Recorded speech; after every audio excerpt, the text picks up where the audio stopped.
Salve, salve rapaziada, professor Basílio, canal Historiando, e eu estou aqui para contar uma história. A história do ato institucional de número 5. Em uma sexta-feira 13, a cúpula política entre militares e civis se reuniram. Nesta reunião, o excelentíssimo ministro da Justiça, professor da Universidade de São Paulo, senhor Gami Silva, mandou as favas à consciência. Dane-se tudo! O que interessa é a ordem.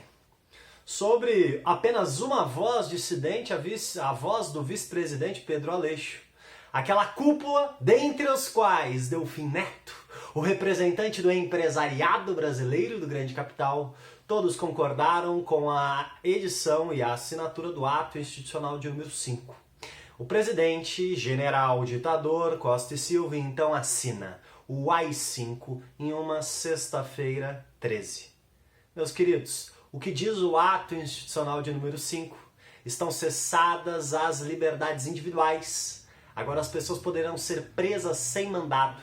Agora as pessoas poderão ser presas e assim permanecerão sem habeas corpus, ou seja, não poderão recorrer em liberdade. O AI-5 representa a face mais escancarada do regime militar. E a gente precisa entender o porquê o AI-5 foi assinado ao final do ano de 68. Meus queridos, essa história não começa em 68, mas começa em 64, quando os militares dão um golpe. E eles dão um golpe contra a democracia em nome do quê? Em nome da ordem democrática. Eles falam que estão fazendo uma intervenção militar, uma revolução democrática, para evitar que o presidente João Goulart dê um golpe e instaure, ó que curioso, uma ditadura. Não eram esses planos de João Goulart, sabemos bem, pesquisem na nossa aula sobre verdades e mentiras sobre o golpe de 64. Então os militares dão um golpe na democracia em nome da democracia. Os militares também dão um golpe em 64 em nome do combate à corrupção. O governo Goulart, o governo JK são representados pela imprensa como símbolos da corrupção. Então é um golpe pela ordem, é um golpe pela democracia, é um golpe contra a corrupção. E quem é que apoia este golpe? As classes médias, a elite política que não vence eleições, especialmente o DN e setores do PSD. Meus queridos, estes setores apoiam o golpe. E imaginam que os militares vão chegar pela força, fazer uma limpeza no sistema político, perseguir os corruptos de forma autoritária e violenta, limpar e purificar o Brasil, e então depois devolverão o poder para os civis. Só que não é isso que acontece. Os militares têm um projeto de poder e assim vão permanecer diretamente no poder por 21 anos.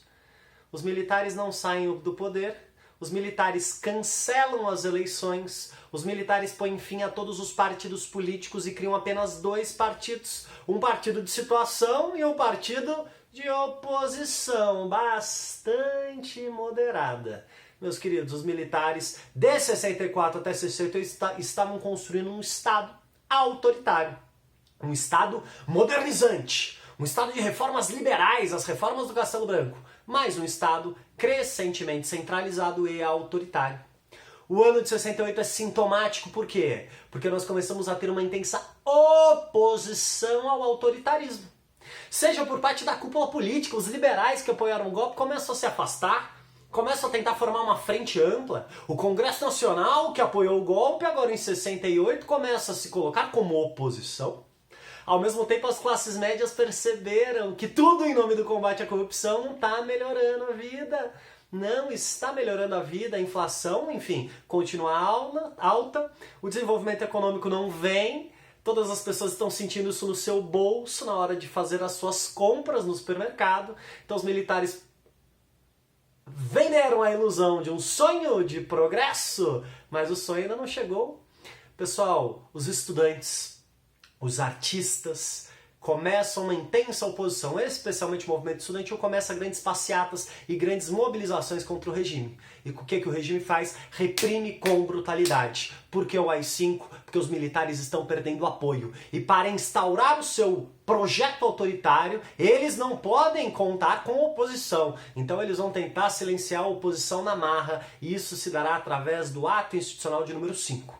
A sociedade está calada, a sociedade está emudecida, a censura à imprensa é uma regra geral e absoluta, e por outro lado, aqueles que desejam combater o regime, lutar contra o regime, vão muitas vezes buscar formas violentas também. Responder à violência com violência será a luta armada. A luta armada é um projeto de antes do AI-5, sim, mas ela vai ganhar um grande fortalecimento depois do AI-5.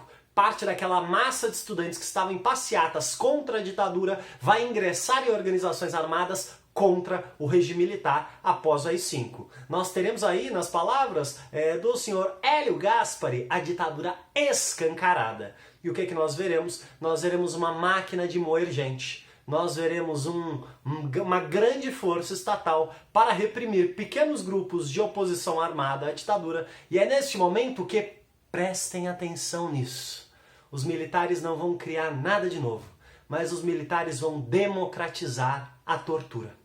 A tortura, que é uma prática estrutural da sociedade brasileira. O Brasil é uma terra escravista. A tortura que foi estrutural em todo o período colonial e no Brasil Império, agora a tortura vai ser democratizada. Agora a classe média será vítima da tortura. Aqueles que pegam em armas serão violados, terão seu corpo violado por meio da tortura. A ditadura tortura desde 64, mas é especialmente após o AI-5 que a tortura se institucionaliza e se profissionaliza. O senhor Delfim Neto, ministro da Fazenda, pai do milagre econômico, o senhor Delfim Neto passa literalmente o chapéu para empresários contribuírem com a tortura. Operação Bandeirante, que começa em São Paulo e se institucionaliza para o Brasil com o nome de DOI-CODE. E são esses os grandes centros de tortura e repressão. AI-5 é isso, é a institucionalização do terror, o cerceamento das liberdades individuais, uma política de medo, vigilância e punitivismo, e a faceta mais truculenta e mais bárbara possível. Foi essa experiência que tivemos a partir de 1968, que durou praticamente 10 anos, chegando ao final do governo Geisel, quando, enfim, não havia mais oposição armada, no momento em que a ditadura não precisava mais matar e torturar, porque ela havia se institucionalizado. A ditadura militar, os militares vão sair do poder em 1985, quando Figueiredo sai e assume Sarney, mas os militares conseguem a institucionalização da violência na segurança pública. Meus queridos, o Brasil permanece sendo policiado com uma polícia militar, na qual os servidores da segurança não estão submetidos a uma justiça civil, tal como eu e você, mas a uma justiça militar. E que, se você quiser entender um pouquinho melhor isso, assista ao nosso vídeo Sobrevivendo no Inferno, que fala sobre o massacre do Carandiru. Por exemplo, 4 anos depois de acabar a ditadura, 4 anos depois da Constituinte de 88, a Constituição Cidadã, as forças do Estado exterminam centenas de pessoas sob guarda deste mesmo Estado. Afinal, segundo esta perspectiva, bandido bom é bandido morto. Era isso que se falava na ditadura, é isso que se fala na democracia.